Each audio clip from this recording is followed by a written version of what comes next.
What's going on, everyone? It's Jeremy with JMed's Brick Clicks. I added another tractor to my Lego tractor collection. We're down to just a few now that I don't have for being able to say I own or collect them all that were in mass production that Lego made. About that number is roughly around 50. So let's take a look at this one. This one came out around 2010, and you can see a majority of this set, which is 8049, deals with this huge trailer wagon that's got this air pneumatic system on it. What we're going to do is take that off, and you can see that wagon rolls perfectly balanced without anything. It's just got this pin here, so we'll move that off to the side a little bit. We'll take a look at the tractor because that's the reason I bought the set. You can see it's got the big tires in the back. Similar size. This was like the favorite size for 2010 and beyond. This is the same rim that the new tractors use for the rear tires, for the minifig scale ones. Just a different tread. They've gone to the chevron tread, which would be interesting if they'd done it on this one. But having the front and back tire treads match somewhat, I guess that's a need. There's our bottom. You can see there's not much bottom support to it, just enough to make it work. We'll take a look at the back. Here's how we steer it. Turn it around so you guys can see that. The steering is really smooth. This is one of the smoother ones that I've ever had out of all the tractors. It's one of the smoothest steering ones with the least resistance. We got our side mirrors. Not bad. Our cab, take a look in there at our seat. Steering wheel does nothing. It's just a pin there. It does raise and lower. So if you're a bigger driver or a shorter driver where you like the steering wheel up, it does turn, or at least move a little bit. I guess that's an added bonus feature. If you can see in there, try to get it there with the yellow, you can see how the turning mechanism works. Okay. Yeah, not bad. I like it. There's not a lot to the inside, and you can see, this is just all open space in here. I don't really like that. But for a shelf piece, if you angle it right, kind of like that, yeah, it looks pretty good. What I was surprised when I built this, when you dump all the parts out, I bought this used, was how many pieces that the tractor uses as opposed to the trailer. So here's what our tractor looks like in instruction scale, but it seems like there's twice as many, I'd say at least twice as many pieces are on the trailer than what's on the tractor. Looking at it like this, give yourself a second and take a look. Yeah, that's probably right. But I guess looking at the picture, looking at one picture on like an eBay or a Bricklink listing order, you wouldn't think that. But once you build it, yeah. So I want to move the tractor over here. Now this does have a little kickstand.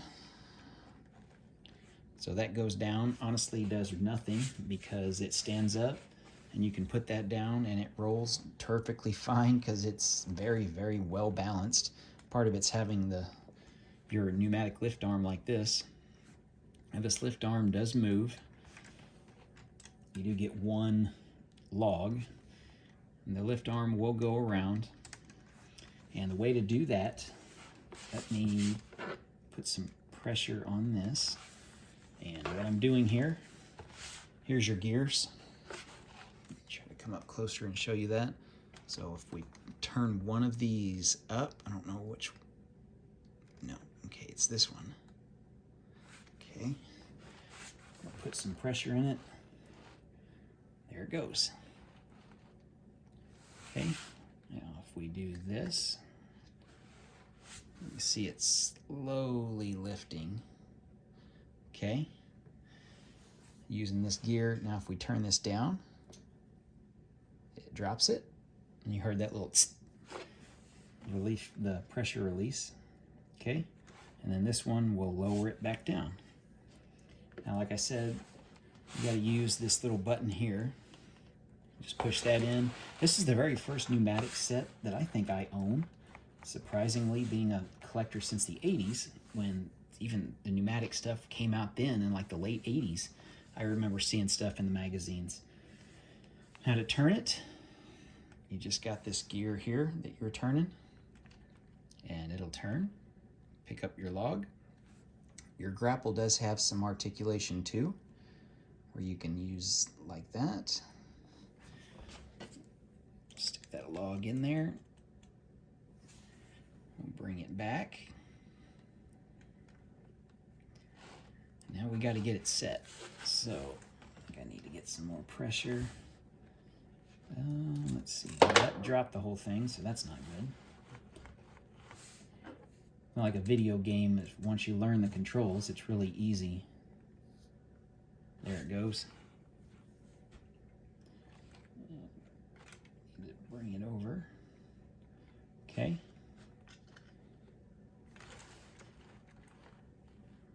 Okay, that's going out. Yeah, there's definitely a learning curve to it. There we go. And it'll sit it right there. Turn my grapple arms. I'll flip that up. It should lift out of the way. And there we go. So kind of like a little station, picking up all your logs on a trip and then bring the tractor in to take this down to the sawmill. Interesting, they kind of left that just so it doesn't go forward, but you don't get enough of the pieces, log pieces, to where it doesn't fall through. So it's really a display piece by all means. Anyway, that's what we got for today. This was one of the few tractors I didn't have. There's only 3 left now that I don't have. Not including the $1,500 special one that came out if you did an inside Lego factory or Lego house over in Denmark. That one, the Ferguson one. I don't have that one. If I can find it for a decent price, there's a possibility I'll get it. Finding it, I've only seen it somewhere between $1,500 and over $2,000 on eBay and Bricklink, and I'm not doing that. So that's what this set is, 8049. If you guys liked it, check out my other Lego tractor videos. I've got several, or just farming videos. I think at this point of the making of this video, I'm a little over 60 farming videos that deal with tractor reviews or custom builds, barns, silos, ponds, windmill, garden, trees, all different things related to a farm. Check that out.